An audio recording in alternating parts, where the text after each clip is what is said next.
Mga kabunyog, mga kababayan, magandang araw po sa inyong lahat. Welcome po sa isa na namang episode ng Talakayan natin dito po sa aking bagong social media platform, Veritas YouTube channel at Veritas Meta or Facebook page. Kung hindi pa po kayo nakasubscribe sa Veritas YouTube channel ko, subscribe na po kayo. Kung hindi pa po kayo nakafollow sa Veritas Meta or Facebook page, follow na po kayo. Dito mga kabunyog, umipili ako ng piling topic. Dinidiscuss ko para malaman ng ating mga kababayan ang katotohanan dahil naniniwala po ako ang katotohanan o ang veritas ang magpapalaya sa ating bayan. Ito, pag-usapan natin ang katotohanan dito sa ah, dito sa ayon sa abogado ni Ramil Madriaga, si Attorney Palad, kumpirmado niya kasi nakausap niya ang mga BJMP officials. 2 beses pumunta si Sara sa BJMP para kausapin si Madriaga. Ayon mismo yan nag-press conference kanina si Attorney Palad. 2 beses. Sa katunayan, ang isa doon, sabi niya, bumisita siya kay Madriaga October 18. October 19 daw pumunta si Sara sa kulungan ni Madriaga. Sinabi daw yan sa kanya ng mga BJMP officials. Kaya pwede yan na ikumpirma sa BJMP. Ang totoo, nakarating na rin ito sa Malacanang at sinabi na rin ni Yussi Claire Castro na pinapa-verify na nila sa DILG kung totoo nga ito. At kung totoo ito na pumupunta si Sara sa BJMP para kausapin si Madriaga, dapat magpaliwanag umano nito si Sara Duterte ayon kay Yussi Claire Castro. So yan ang reaksyon ng Malacanang dyan. Pero ang isa pang bagay na matindi na sinabi ngayon ni Attorney Palad, nag-press con siya ngayon, ang sabi niya, inoffer pa umano ni Sara Duterte kay Madriaga, basta't wag lang itong babaliktad. Basta't wag lang daw babaliktad laban sa kanila. Tutulungan siya. Tutulungan si Madriaga sa kaso nito. Alam naman natin na si Madriaga nakakulong dahil sa kasong kidnap for ransom. So sabi daw ni Sara Duterte kay Madriaga, kakausapin ang judge. Imaginin nyo yan mga kabunyog, aabot sa ganun na punto si Sara, kakausapin ang judge para matulungan si Madriaga. Bakit ginagawa ito ni Sara Duterte ayon sa kampo ni Madriaga itong sa pamamagitan ng abogado na si Palad. Sabi ni Attorney Palad, masama kasi ang loob ni Madriaga kay Sara Duterte kasi grabe siyang ginawa para sa mga Duterte. Yan na nga yung laman ng kanyang affidavit. Ang dami niyang tulong, ang dami niyang ginawa. Bagman nga siya nila Sara. At ang dami niyang ginawa dito para sa mga Duterte. Ngayon, pero nung tumulong kasi ito di umano itong si Madriaga kay sa mga magsasaka doon sa Mariveles, Bataan na kinakamkam o land grabbing ang ginagawa ng korporasyon ni Harry Roque. May korporasyon kasi si Harry Roque at yung asawa niya, yung Biancham. Ay si Harry Roque, alam naman natin na involved nga dito sa mga illegal na pugo. Siguro nakita ni Harry Roque na napakalaking pera ang pugo. Nakita niya yan doon sa Purak, Pampanga, yung kina Cassandra Leong. Siguro nag-offer si Harry Roque na mayroon ding mga lupa na pwedeng pagtayuan ng compound ng pugo doon sa Bataan. Ngayon, 400 plus mahigit na hektarya ng lupa. Ngayon, si Harry Roque ang gumawa ng paraan paano makuha yung mga lupa na yon. Supilit na pinapipirma daw yung mga magsasaka. Ito, napanood ko yung interview sa mga magsasaka dito na sinasabi, 70 halos na pamilya ng mga magsasaka yan. Napanood ko yung interview sa mga magsasaka na yan. Pinapapirma nga daw sila. Itong si Madriaga, umano ang tumulong diyan sa mga magsasaka na yan.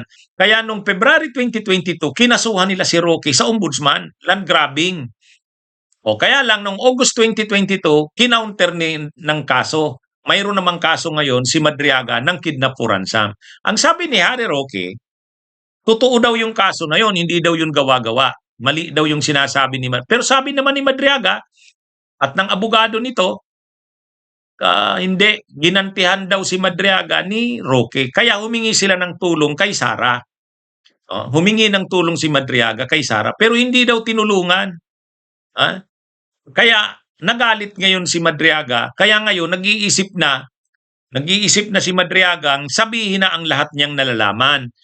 Ngayon, nang nalaman umano ito ni Sara Duterte, ginagawa ng paraan na mapigilan si Madriagang bumaliktad. Kasi nga, kung totoo nga naman na bagman si Madriaga ng mga Duterte at kung totoo man yung mga sinasabi niya doon sa kanyang sinumpaang salaysay, matitindi talaga, seryoso yung mga aligasyon niya na yon laban kay Sara. Ngayon, ang sinasabi ni Attorney Palad, pilit na kinukumbinsi, ginagawa ng paraan ni Sara na wag mapigilan si Madriaga na bumaliktad. Kaya siya na mismo ang pumupunta dito. Sa isa nga daw na pagpunta doon, gabi pa pumunta itong si Sara doon sa kulungan sa BJMP. At aside doon, pumunta pa uli doon si Sara ng isang beses, kaya bali 2 beses. Pero aside doon sa 2 beses na pagbisita ni Sara, bumisita pa yung mga staff niya. Pabalik-balik doon. Kaya lang, talagang decided na si Madriaga na hindi. So ito na, lumabas na ngayon. Yan ang sabi ni Attorney Palad. At pinangako, umano ni Sara kay Madriaga, wag lang itong babaliktad, tutulungan sa kaso. Kaya lang, huli na siguro. Huli na. Kasi yung tulong na yan, di umano, hinihingi ni Madriaga yan kay Sara noon pa, nung nagsisimula pa lang ang problema. Kaya lang, hindi daw siya tinulungan, binaliwala. Kaya ngayon, ayan, nagtuloy na Yan yung press con kanina ni Attorney Palad.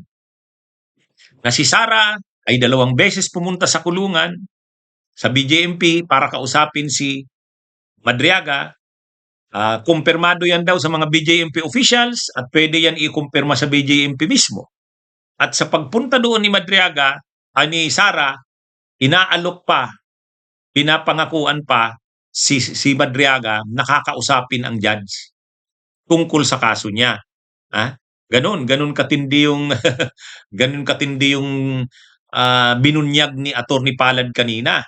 Kaya habang tumatagal ang mga araw, maraming lumalabas na mga dagdag pang impormasyon itong si Attorney Palad At sabi niya, sa susunod pa raw na mga araw, marami pa daw ibubunyag si Madriaga. Kaya abangan natin yan. Kaya lang nakapagtataka lang, bakit sa ganitong mga seryosong aligasyon kay Sara, tahimik si Sara? Hindi naman yan ang naturalisa ni Sara Si Sara, galit yan kapag mayroong mga ganyan. Sila Pulong, sila Baste, nagagalit ka agad yan. Hindi nila pinapalampas yan. Pero dito hindi tahimik. Walang statement man lang. Ay ang ugali ni Sara, kaagad-agad naglalabas siya ng statement. O dito wala. Ang mas marami pang ang statement na ginagawa, ang kampo ni Madriaga May press con kanina si Attorney Palad. At sumulat pa siya sa NBI. Sumulat sa NBI si Attorney Palad. Ang laman ng sulat sa NBI, humihingi ng tulong na sana maano sa korte yung cellphones. 3 cellphones daw ni Madriaga yon. Nandun sa korte, nakatago. Ang korte ang kustudyan ng ebidensya na yon. Kung pwede, makita mo na yon para kasi nandun yung mga ebidensya Mayroon daw log calls doon, yung mga tawag. Siguro tawag niya kay Sara, tawag kay Digong. At mayroon daw dong mga pictures na mga ebidensya. Yun, isa pa yun. Pag lumabas yun, mabigat yun. Anyway, yan mga kabunyog, mga kababayan, habang dumadaan ng mga araw, mayroong mga pasabog na linalabas. Malalaman natin ito kung totoo nga itong mga sinasabi ni Madriaga. Basta ang sabi ni Madriaga, handa siyang humarap sa kamera. Kung magkakaroon ng Quadcom 2.0, para imbestigahan siya, handa siya. Oh, ito naman ang pagkakaiba nito ni Madriaga kay Gutesa. Si Gutesa, pagkasalita ng isa, wala na, hindi na nagpakita. Ito hindi. Pinakita niya yung affidavit. Ang hamon pa nga ni Attorney Palad, hindi raw babasahin ni Madriaga yung affidavit niya. Isasalaysay niya talaga yan. Kasi totoo daw at kabisado niya ang mga sinabi niya. Okay? Grabe ano? Abangan natin mga kabunyog ang susunod na mangyayari dito.